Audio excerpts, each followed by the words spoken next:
Hello, I am Manish from innovation classes और मैं आज आपको ट्रांसलेशन बताने वाला हूं। अक्सर मैंने स्टूडेंट से प्रॉब्लम इसमें पाया है, वे हमेशा शिकायत करते हैं सर मुझे अच्छे से ट्रांसलेशन करने नहीं आता।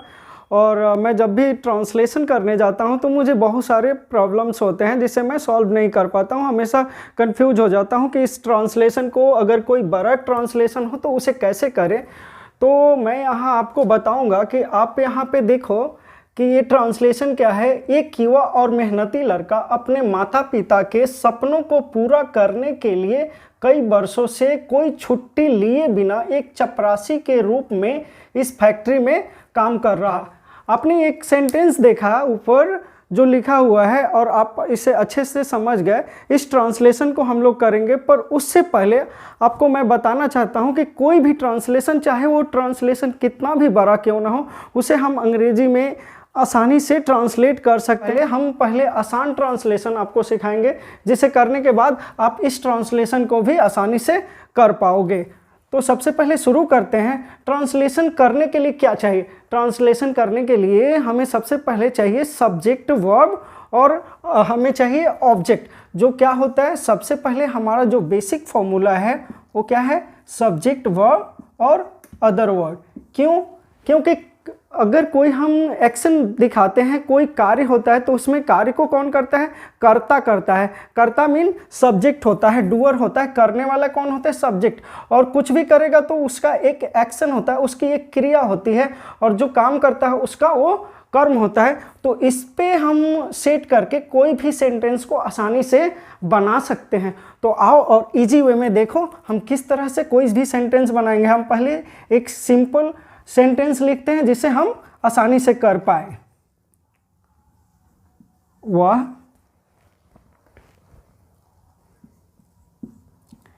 हिंदी पढ़ता है। देखो यह सेंटेंस बहुत ही इजी है। आप इसमें देखोगे तो सबसे पहले देखो सब्जेक्ट क्या है? सब्जेक्ट मेरा है ही। काम कौन? पढ़ता कौन है? तो वह पढ़ता है। और क्या पढ़ता है? तो हिंदी पढ़ता है। तो ऑब्जेक्ट मेरा हिंदी है और क्रिया जो है वो मेरा पढ़ना है। क्या है? पढ़ना है। तो वो क्या पढ़ता है? हिंदी पढ़ता है। तो इसे बनाने के लिए फ्रेंड्स सबसे पहले आपको ये करना है कि हमें किसी भी वाक्य को अगर बनाने जा रहे हैं तो सबसे पहले हमें ढूंढना है सब्जेक्ट। और सब्जेक्ट मेरा क्या है? वह है। ये क्या है? मेरा सब्जेक्ट है। सबसे पहले क्या करना है? हमें वाक्य में सब्जेक्ट लिखना है। तो हम जानते हैं कि ही, वह को क्या बोलते हैं? ही बोलते हैं। तो यहाँ हमने क्या लिख दिया? ही लिख दिया। और अब क्या करना है कि हमें अंत में जाना है, लास्ट में, और उधर से ट्रांसलेट को करते हुए बैक का आना है, यानी कि लेफ्ट साइड में आना है। राइट से स्टार्ट करना है और लेफ्ट की तरफ आना है। तो क्या है फिर? पढ़ता है। तो पढ़ता है आप जानते होंगे, अगर टेंस पढ़े होंगे तो आपको पता होगा कि ये प्रेजेंट इंडेफिनिट का सेंटेंस है। तो हम क्या करेंगे? ही रीड्स, क्या पढ़ता है? हिंदी पढ़ता है। He reads Hindi. तो आपने देखा ये आसानी से अभी बन चुका है। वह मेरे गांव में, वह मेरे गांव में सब्जी बेचने आता है।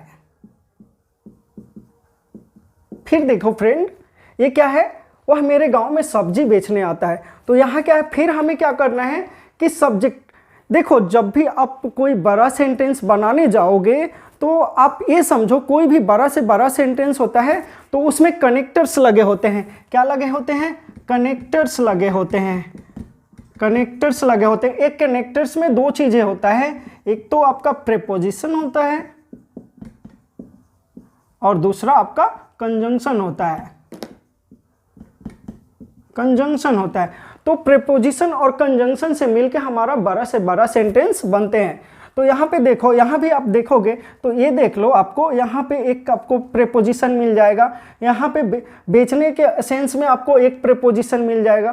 तो आप जब भी कोई बड़ा से बड़ा सेंटेंस करने जाओगे तो वहाँ आपका प्रीपोजिशन और कंजंक्शन कनेक्टर्स के रूप में आपको मिल जाएंगे। तो इसे हम बनाएंगे तो कैसे बनेगा? फिर मुझे क्या करना है, पहले के जैसा मैंने बताया कि सबसे पहले आपको सब्जेक्ट ढूंढना है, तो यहां भी सब्जेक्ट क्या है, he comes to sell vegetables in, अब देखो यहां पे क्या है, इन है, इन माय विलेज। मैंने आपको क्या कहा कि हमें सबसे पहले सब्जेक्ट ढूंढना है और उसके बाद अंत से हमें लेफ्ट साइड की तरफ आगे बढ़ना है। तो देखो यहाँ पे वह मेरे गांव में सब्जी बेचने आता है, he comes to sell vegetables in my village. तो आपको ये समझ में आ गया होगा। कुछ और एग्जांपल्स देखते हैं। हम लोग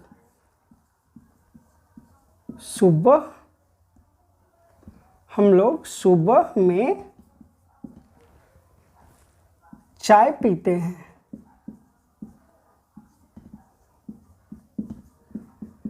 मैंने क्या कहा कि आपको सबसे पहले सब्जेक्ट ढूंढना है, तो यहां सब्जेक्ट क्या है, हम लोग, वी, फिर लास्ट जाएंगे, चाय पीते हैं, तो पीना है वी टेक, चाय है T in the morning. Friends यहां भी हमने क्या किया, सबसे पहले सब्जेक्ट लिया, उसके बाद राइट से लेफ्ट की तरफ बढ़ते गए, तो ये मेरा ट्रांसलेशन भी आसानी से बन गया। वे लोग 2 दिन पहले उसे पैसा दिए थे। तो अब देखो इसको भी कैसे बनाएंगे, सेम फॉर्मूला है फ्रेंड्स, तो उसे आप अप्लाई करो। सबसे पहले सब्जेक्ट लो, दे सब्जेक्ट हो गया, फिर दिए थे, they gave money to him 2 days ago। They gave money to him 2 days ago। आप इसे चाहो तो पहले आप अगर पैसा इधर रहे और ये वर्ड उधर रहे तो आप ऐसे भी बना सकते हो, they gave him money 2 days ago। यानी ये सेंटेंस हम अगर हिम को पहले करते हैं तो टू नहीं लगेगा और मनी उधर चला जाएगा। तो आप ऐसे भी बना सकते हो, कोई प्रॉब्लम नहीं। आप एक बात हमेशा ध्यान रखो कि कभी भी इस टाइप के सेंटेंस बनाने जाते हो तो सबसे पहले आपको सब्जेक्ट लिखना है, उसके बाद वर्ब लिखना है और फिर आपका ऑब्जेक्ट आएगा, उसके बाद ही कुछ आएगा। अगर हो सकता है कि ऐसे दिए गए सेंटेंस में ऑब्जेक्ट कभी कभी शुरू में होता है, तो आपको उस कंडीशन में पहले ऑब्जेक्ट लिखना है और उस सब्जेक्ट को लिखने के बाद ही अदर वर्ड को लिखना है। ऐसे एग्जाम्पल मैं आपको एक दे रहा हूं जिसे आप सीखने की कोशिश करो। मैं तुम्हें 2 दिन पहले यहाँ देखा था। अगर आप इसको बनाओगे, अगर फर्स्ट सब्जेक्ट लिखने के बाद आप लास्ट से बनाओगे तो ये सेंटेंस आपका गलत हो जाएगा। तो इस कंडीशन में सबसे पहले आप सब्जेक्ट लिखोगे, उसके बाद वर्ब लिखने के बाद आपको ऑब्जेक्ट ही लिखना है, चाहे वो ऑब्जेक्ट सेंटेंस में कहीं भी दिया हुआ हो। तो सबसे पहले देखो, आई देखा, सॉ। अब हमें ऑब्जेक्ट लिखना है, तो सबसे पहले मैं क्या करूँगा, ये लिखूँगा, ऑब्जेक्ट लिखूँगा, आई सॉ यू। अब फिर लास्ट से आते हैं, हियर 2 days ago। तो आपने यहां देखा कि फिर मेरा सेंटेंस पहले के रूल पे बन चुका है, क्योंकि आपको हर कंडीशन में सब्जेक्ट वर्ब लिखने के बाद अगर ऑब्जेक्ट हो वो कहीं भी दिया रहे तो पहले उस ऑब्जेक्ट को लिखना है, बाद में आपको राइट से लेफ्ट की तरफ बढ़ते जाना है, आपका वो सेंटेंस कंप्लीट हो जाएगा। आप इस सेंटेंस को बनाओ, आसानी से ये सेंटेंस भी बनेगा। यहाँ पे देखो सब्जेक्ट क्या है, एक युवा और मेहनती लड़का, क्योंकि वही फैक्ट्री में काम कर रहा है। तो सब्जेक्ट मेरा क्या है, काम करने वाला कौन है, एक युवा और मेहनती लड़का। तो इसे बनाएंगे तो कैसे बनेगा, ए young and meticulous, A young and meticulous boy. अब हम लास्ट में चलेंगे तो काम कर रहा। अब काम कर रहा तो क्या होगा, वो कंटिन्यूस फॉर्म है। तो सबसे पहले आप देखो, अभी आप सिर्फ देखते जाओ, रहा है रही है के लिए हम इज और बिफोर लगाते हैं। तो हमने यहाँ क्या किया, इज लगाया, फिर यहाँ पे क्या लिखा, वर्किंग लिखा। आप थोड़ी देर के लिए यहाँ पे अभी इसको देख के बना रहे हैं, फिर आगे मैं आपको समझाऊंगा। Working in this factory. अब हमने क्या किया, ये लास्ट से हम क्या कर रहे हैं, लेफ्ट की तरफ जा रहे हैं। तो इस फैक्ट्री में, तो इन दिस फैक्ट्री एक चपरासी के रूप में, तो एज अ प्यून, बिना कोई छुट्टी लिए बिना, without taking any leave,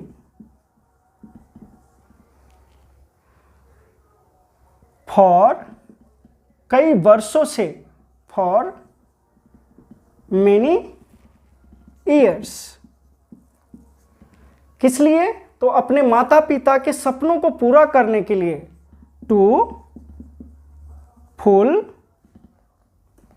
fulfil the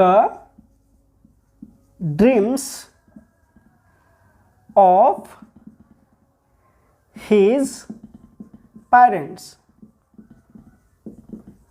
तो अब आपने देखा, a young and meticulous boy is working in this factory as a peon without taking any leave for many years to fulfil the dreams of his parents. ये sentence हो गया, but एक चीज आप यहाँ पे एक पॉइंट देखो, फॉर मेनी ईयर्स। हम जानते हैं जब भी ड्यूरेशन, टाइम का ड्यूरेशन बताना हो या पॉइंट ऑफ टाइम बताना हो, तो वहाँ पे वो सेंटेंस परफेक्ट कंटिन्यूअस में होता है।